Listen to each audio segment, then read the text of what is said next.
Hello everyone, welcome back to my channel lovely brothers home cooking. అందరూ ఎలా ఉన్నారండి? మేమైతే చాలా బాగున్నాం. మీరందరూ కూడా బాగుండాలని మనస్ఫూర్తిగా కోరుకుంటున్నానండి. సో లేట్ చేయకుండా వాళ్ళ వీడియోలోకి అయితే వెళ్ళిపోదాం. ఈరోజు ఫ్రాన్స్ పికిల్ అండి ఆర్డర్ వచ్చింది. సో అందుకనే ప్రిపరేషన్ అయితే స్టార్ట్ చేసేసాను. ఫస్ట్ స్టవ్ మీద ఇలా కళాయి పెట్టుకొని ఆయిల్ అయితే యాడ్ చేసుకోవాలి. నేనైతే పల్లి నూనె వేసుకుంటున్నానండి. మీరు పప్పు నూనె కూడా వేసుకోవచ్చు. పచ్చళ్ళకి కాబట్టి మ్యాక్సిమం ఈ రెండు నూనెలు అయితేనే బాగుంటాయి అన్నమాట.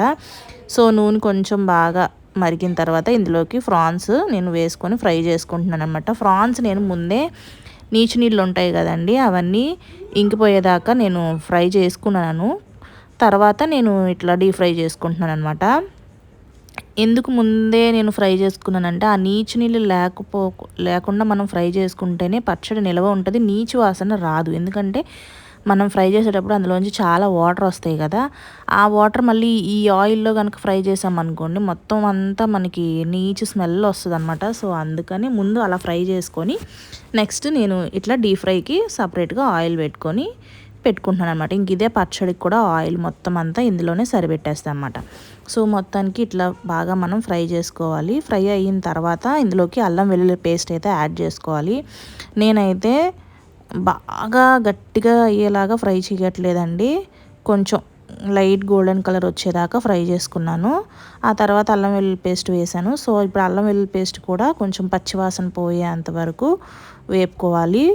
పచ్చివాసన పోయి కొంచెం లైట్గా గోల్డెన్ కలర్ వచ్చేంత వరకు ఫ్రై చేసుకోవాలన్నమాట. ఇలా కలుపుకుంటూ ఫ్రై చేసుకోవాలి, లేదంటే అడుగు మాడిపోతుంది అనమాట.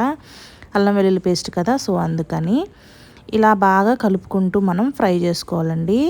ఈలోపు కొత్త వాళ్ళు ఎవరైనా మన ఛానల్ చూస్తే ప్లీజ్ అండి లైక్ చేయండి, షేర్ చేయండి, సబ్స్క్రైబ్ చేసుకోండి, మీ ఫ్రెండ్స్ అండ్ ఫ్యామిలీస్తో షేర్ చేసుకోండి. సో మీకు పచ్చళ్ళు కావాలన్నా, బేకింగ్ ఐటమ్స్ కావాలన్నా, ఏది కావాలన్నా సరే నేను స్క్రీన్ మీద నెంబర్ ఇస్తాను, వాట్సాప్ చేసుకొని ఆర్డర్ చేసుకోండి. కేక్స్, బర్త్డేకి, వెడ్డింగ్కి ఏ కేక్స్ అయినా సరేనండి. చాక్లెట్స్ కూడా, కస్టమైజ్డ్ చాక్లెట్స్ కూడా రెడీ చేస్తామన్నమాట.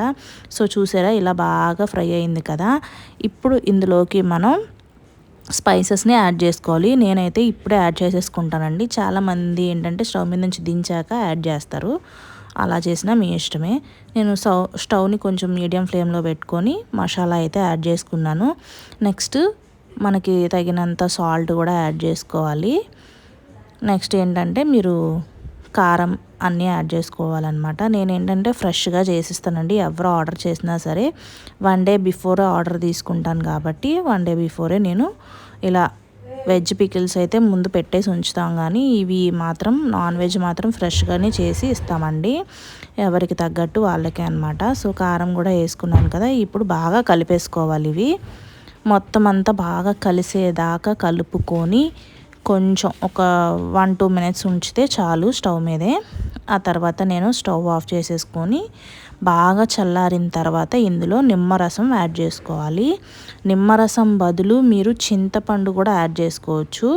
చింతపండు యాడ్ చేసేటట్టయితే కనుక చింతపండు గుజ్జుని ఫస్టే మనం థిక్ పేస్ట్ లాగా ఉడకబెట్టుకోవాలండి. అప్పుడు ఆ ఉడకబెట్టుకున్న దాన్ని మనం ఇందులోకి వేసుకొని కలిపేసుకోవడమే, అంతే, పచ్చడి రెడీ.